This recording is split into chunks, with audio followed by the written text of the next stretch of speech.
title stripped from the WBA, champion in name only. This was the sad end for a man once considered the most feared puncher in boxing.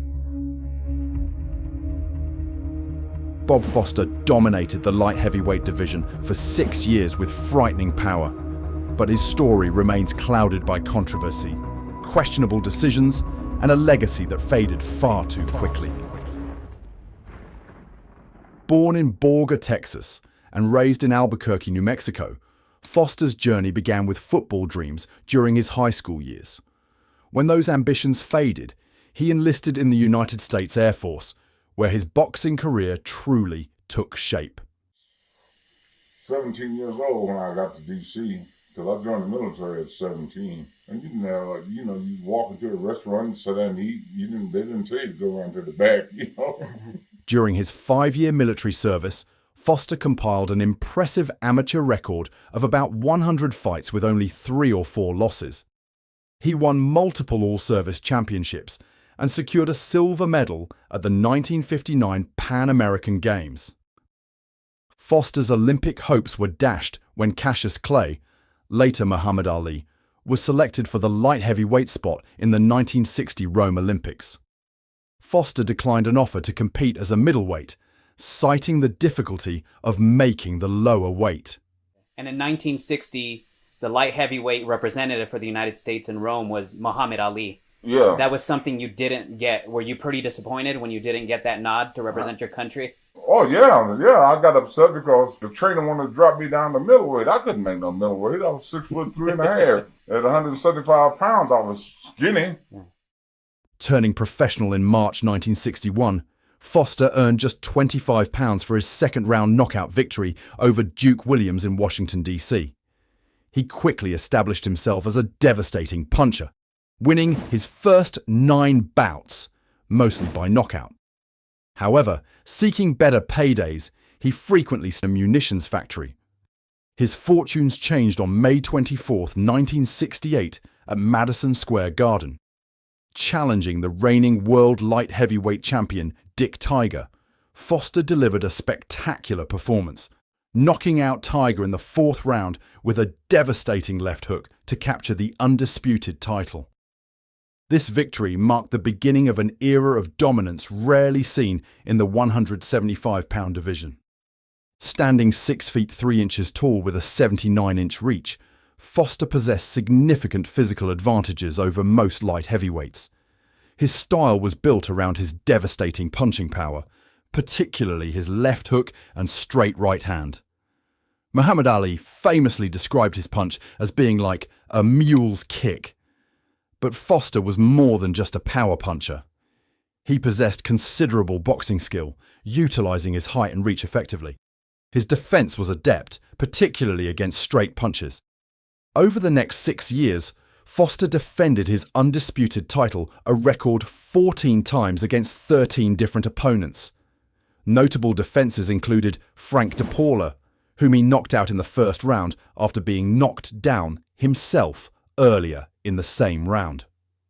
Against Roger Rouse, he scored a 4th round knockout featuring 5 knockdowns, reportedly fueled by comments from Rouse's manager about Foster's inability to drop him in their first encounter. His knockout of Mike Quarry in June 1972 is considered one of the most perfect single punches thrown in boxing history. Quarry later remarked that being hit by Foster was like being hit by a speeding train. In September 1972, Foster engaged in a grueling battle with Chris Finnegan, ultimately securing a 14th round knockout victory in London, a bout named Ring Magazine's Fight of the Year. But despite his dominance at light heavyweight, Foster could not resist the lure of heavyweight glory and the larger purses that came with it. This ambition led to 2 of the most mismatched and ill-advised bouts of his career. In November 1970, Foster challenged Joe Frazier for the WBA and WBC heavyweight titles in Detroit. Weighing in at just 188 pounds against Frazier's 209, Foster was at a significant disadvantage. Despite surviving the 1st round, he was overwhelmed by Frazier's relentless pressure and signature left hook, being knocked out brutally at 49 seconds of the second round. The fight starkly illustrated the gap in size and power when facing an elite heavyweight at his peak. 2 years later, in November 1972, Foster faced Muhammad Ali for the NABF heavyweight title. Mandatory challenger Jimmy Dupree. Foster had chosen instead to pursue the more lucrative heavyweight bout against Joe Frazier. While the rest of the boxing world, including the WBC, continued to recognize Foster as the legitimate champion, the WBA sanctioned a bout between Dupree and Vicente Rondon for their vacant belt. Foster, reportedly enraged by the WBA's decision, ultimately settled the dispute in the ring, knocking out Rondon in 2 rounds in April 1972 to reunify the titles and regain undisputed recognition. This incident highlighted the growing issue of sanctioning body politics interfering with established championships. Perhaps the most controversial chapter in Foster's career came in December 1973, when he defended his title against South African contender Pierre Fourie in Johannesburg. This bout marked the first time a black boxer fought a white boxer professionally within South Africa under apartheid. The event drew immense attention, with a large, multiracial, though segregated crowd of approximately 40,000 attending. Reports surfaced, particularly around their first fight in Albuquerque months earlier, alleging that Fourie, or members of his camp, had used racial slurs, referring to Foster as boy. Some accounts suggested Foster deliberately carried Fourie in their initial bout as a form of punishment for the alleged slur, though Foster won decisively. Foster himself maintained a position of neutrality regarding South African politics during his visit. He consistently deflected questions about apartheid, stating he was there to box, not discuss politics, and offered praise for Johannesburg and its people. This stance drew criticism from anti-apartheid activists, but allowed others, including black South Africans who supported him in the fight, to interpret his presence and victory as significant. Foster did express dislike for the visible segregation at the event, but refused to leverage his platform against the regime. He earned a then-record purse of £200,000 for the Johannesburg fight, prioritizing financial gain over taking a moral stand. By 1974, Foster's reign was nearing its end. Following a controversial 15-round draw with Jorge Ahumada in June of that year, Foster faced pressure from both the WBA and WBC for mandatory defences.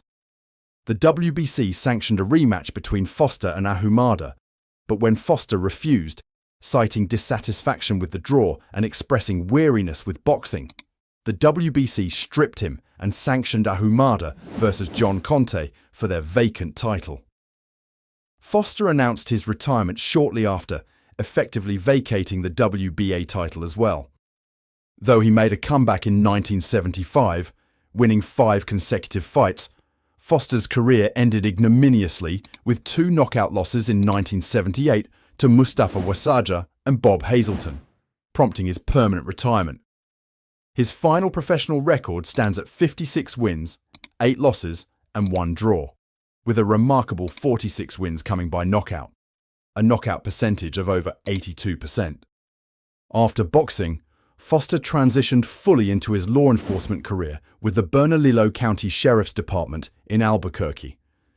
He served with distinction for over 2 decades, becoming a well-known figure in the community and retiring as a detective sergeant in 1994.